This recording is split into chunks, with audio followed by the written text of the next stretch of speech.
नमस्ते दोस्तों।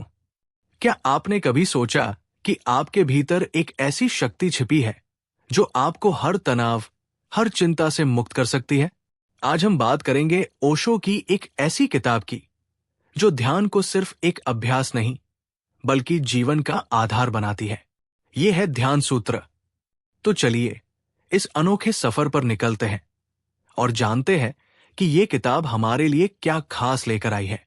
ध्यान सूत्र का जन्म प्राचीन भारतीय ग्रंथ विज्ञान भैरव तंत्र से हुआ है।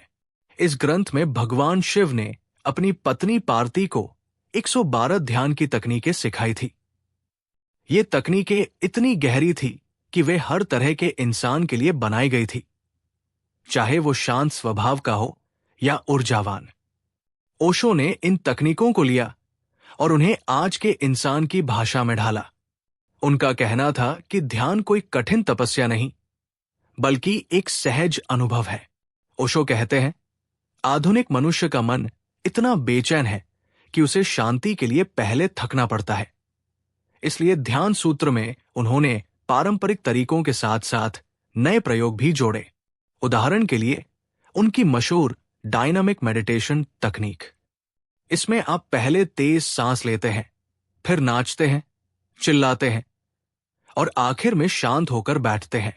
ओशो का मानना था कि जब शरीर और मन की सारी ऊर्जा निकल जाती है तो शून्य अपने आप आता है और यही असली ध्यान है।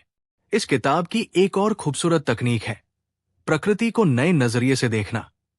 ओशो कहते हैं, जब तुम एक पेड़, एक फूल या बहता पानी देखो तो उसे ऐसे देखो जैसे पहली बार देख रहे हो। अपने विचारों को रोक दो, बस देखो।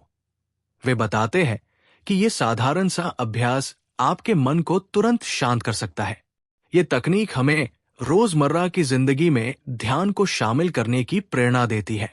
एक और तकनीक जो ओशो ने दी वो है सांसों का साक्षी बनना। इसमें आपको कुछ करना नहीं है, बस अपनी सांसों को आते जाते देखना है, बिना उन्हें बदलने की कोशिश किए। ओशो कहते हैं कि सांस हमारा सबसे करीबी साथी है और इसे देखने से हम अपने भीतर की गहराई में उतर सकते हैं। ये तकनीक इतनी आसान है कि आप इसे अभी इस पल में भी आजमा सकते हैं। ध्यान सूत्र सिर्फ तकनीकों की किताब नहीं है, ये एक जीवन दर्शन है। ओशो पूछते हैं, क्या तुम सचमुच जागे हुए हो? क्या तुम हर पल को जी रहे हो या बस आदतों में बह रहे हो?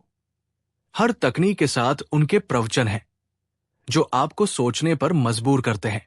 वे कहते हैं कि ध्यान का मतलब है जागरूकता, अपने आप को, अपने आसपास को और इस एग्जिस्टेंस को समझना। इस किताब की खासियत यह है कि यह हर इंसान के लिए कुछ न कुछ लेकर आती है। चाहे आप शांत बैठकर ध्यान करना चाहें या नृत्य और संगीत के जरिए, ओशो ने हर रास्ता खुला छोड़ा है। उनका कहना था, ध्यान तुम्हारा स्वभाव है, इसे खोजने के लिए बस थोड़ा साहस चाहिए। तो दोस्तों, ध्यान सूत्र एक ऐसी किताब है जो आपको न सिर्फ शांति देती है बल्कि आपको अपने भीतर की अनंत संभावनाओं से जोड़ती है।